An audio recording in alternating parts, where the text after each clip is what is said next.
I actually can't remember. It's one of those, sometimes you remember films, you remember exactly where you saw them, and I can't actually remember, because I'm so old now, I can't actually remember the first time I saw it. It's one of those films that it feels like it's always been part of your life, really.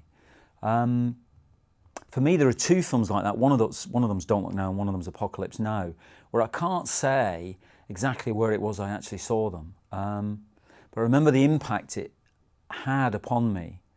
And I think it's one of the kind of, it is one of the masterpieces of the last century, which is the first century of film, really. So it's early days for films, really. But this is one of the great moments where film moves forward, I think. Don't Look Now, because I think what happened really is that these are terrible generalisations, but why not really? Because it sort of deserves to be.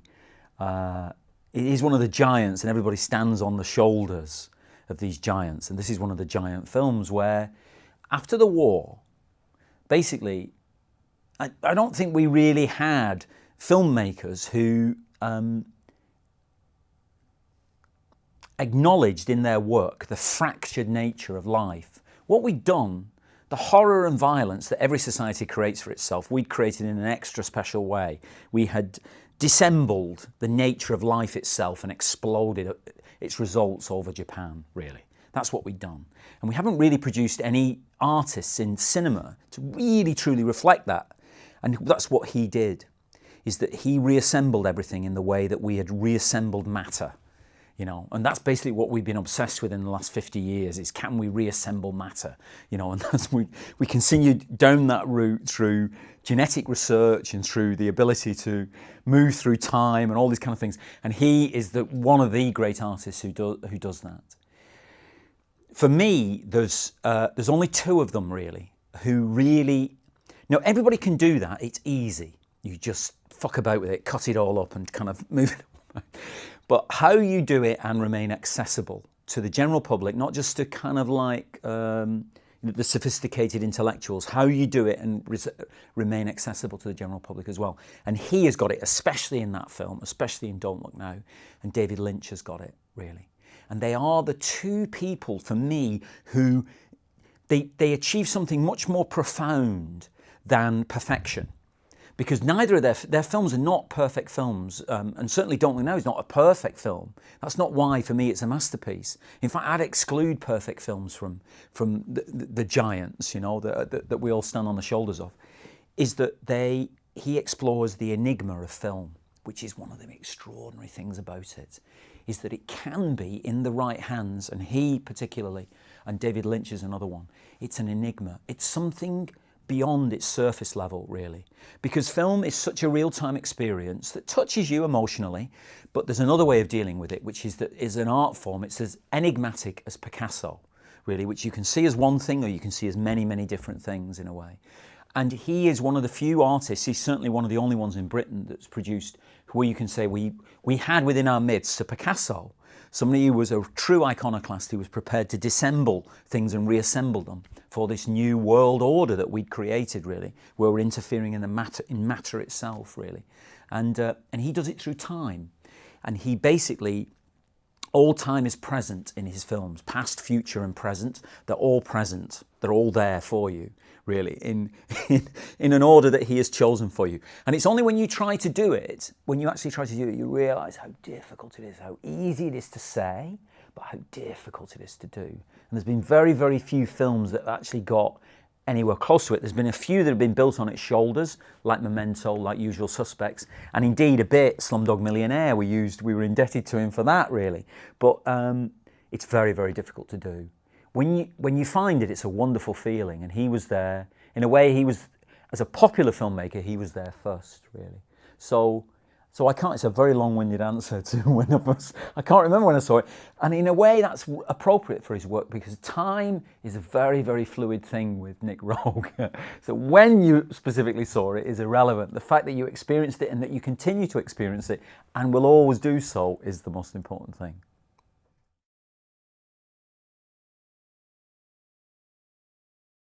So it's often sold as a horror film, which is fine. There's nothing wrong with that. And in fact, there's something wonderful about it as well, because I think horror fans, if they come to it because of the famous ending, if you like, will love the fact it's such a beautiful film in a way. It's such a human film, such a deeply moving film about human beings, about grief, and about how limited our view of things is, really, because I suppose that's the other thing. And it's something that Julie Christie, typically, because she's a woman, she's much more able to accept something that's not fixed and rigid and definite and factual. You know, she's much more easily able to absorb and accept that than he is, which leads to his doom, of course. So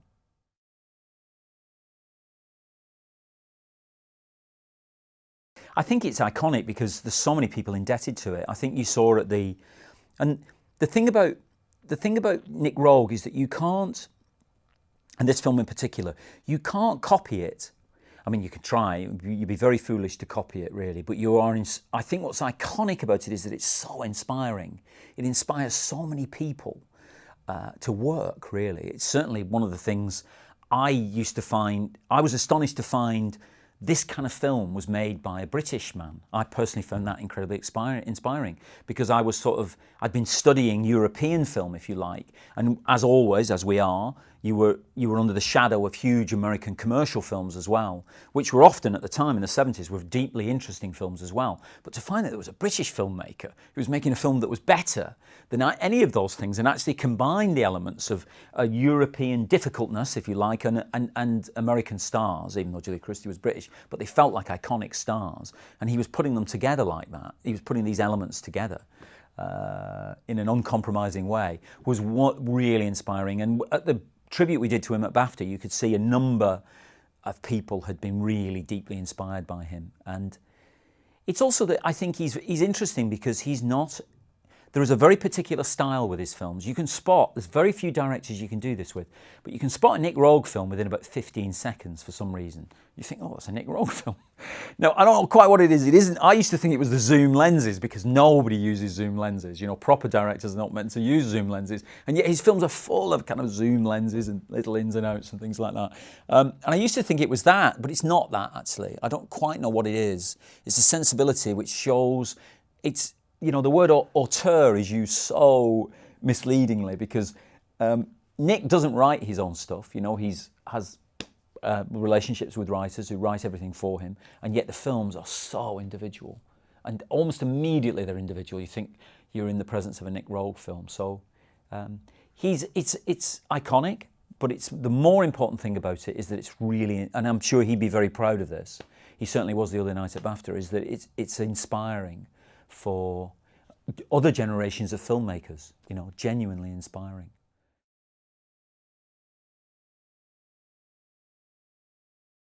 There's a wonderful shot in Don't Look Now where he goes to the police station because he thinks he's seen Julie Christie with the two sisters on a funeral boat, and he thinks he's seen them even though she's meant to be back in England because of the emergency over their son who'd had a minor accident at school.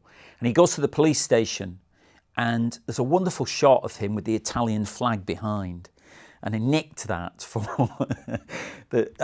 shot, that profile shot, for there's a scene in Trainspotting where Ewan Bremner, Spud, goes for his interview, you know, in which he tries to sell himself as being, and there's a shot like that if you look, and it's got a very different background, obviously, in Trainspotting, a leisure black background. But so I've stolen that specifically. One of the things I admire about him enormously is that, and I've never really been able to do as well as he has done, is that he takes big, iconic stars. They may not just be from acting, like Donald Sutherland was a huge star at the time, and Julie Christie as well, but he also takes pop stars, Mick Jagger, David Bowie, Art Garfunkel, and he uses their personas within film. So he captures a commercial market, obviously, that's attendant on them, but he also twists and uses and develops their personas on the screen for what he wants, either by contradicting them or mining them or using them as display. And I've always loved that about his work. I think that's really interesting because it's one of the great ways, of course, that you can develop really uncompromising material and yet somehow still get it widely released, because the studio's obviously interested in the iconic figure who's going to sell it for them, you know. And then he smuggles in these ideas. And I suppose the other thing about him is that he's continued to explore. He's continued, he hasn't settled into the cosy haze of his admirers, you know, which is, you can see people doing often. He's continued to explore in films that later on have become less and less popular. People have, you know, but you just know that they'll come back on you as well, because we underestimate him by just imagining it, that there's this one extraordinary period, and it was an extraordinary period where he produced all these films, from Performance and Walkabout, Don't Look Now, and Man Who Fell to Earth, and Bad Timing, and Eureka. His work, you know, he's done loads of films after that, and many of which are not as popular as that group of films. And I think they'll come back into fashion, or they'll come back into focus when you realise that he was pressing on. You know, and things that don't apparently bear fruit at the time, he will still explore, you know, because he's a true artist, really. And like, people think I'm ridiculous comparing him to Picasso, but I think he is, because he churns them out as well. It's just like, he makes as many as he can, you know, he doesn't have to be the hallowed grail of one big film that he waits all the years to make. He makes films when he can raise the money. Like Picasso, you know, you just try and keep expressing yourself, and try and keep exploring things, even if they're not apparently what people want, you know.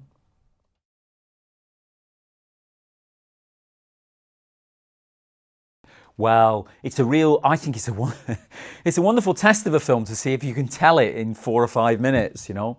And it's something that I'd done a couple of times on a couple of films. Because we'd been in the editing room on my own films, where you think, oh, it'd be interesting just to see it like that. And you think it's become part of the language of expression. People call it the MTV thing, you know, which is pop videos and music with film, the increasing importance of pop music, popular music in film. And you think, well, you should try and mash the two together, really, if you can, and see if you can express your tale through that. The thing about Nick's film is that you can't, the thing about Don't Look Now is, we had to keep it in order. Because, of course, as I started off talking about, the way that he plays with time and the order that he puts things in is very important, both in the structure of his films and in the narrative of the films.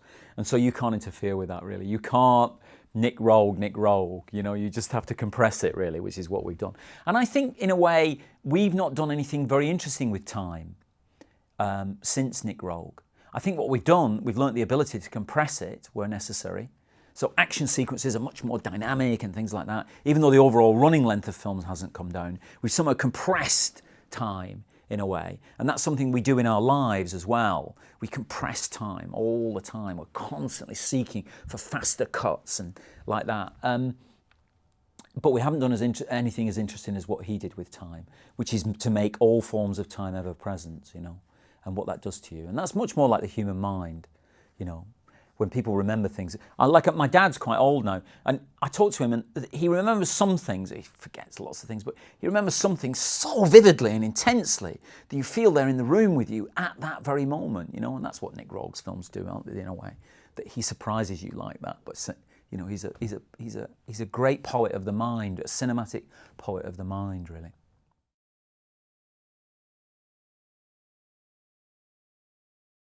Sutherland's performance.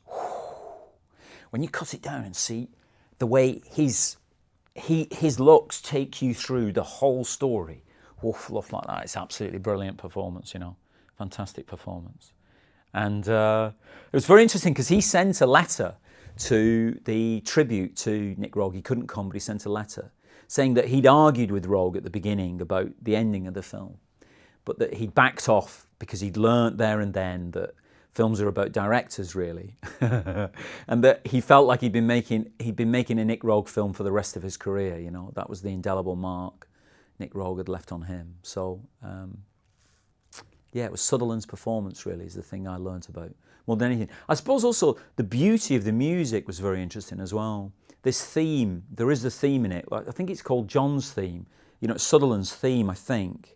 That piano, which eventually becomes a flute, that was very interesting. And I believe Roeg made him, this composer, an Italian composer, who I think had only done horror films before. Roeg made him play on piano, even though the guy said, I'm a terrible pianist, I can't play. It's like, what I am is a flautist. I play, you know, concert standard flute. So Roeg got him to play piano. And you can hear it when you hear it play. It's not that well played, but of course it's perfect. suits it so beautifully in a way. And then he adds flute to it as well for the love sequence, I think, to give it an extra beauty.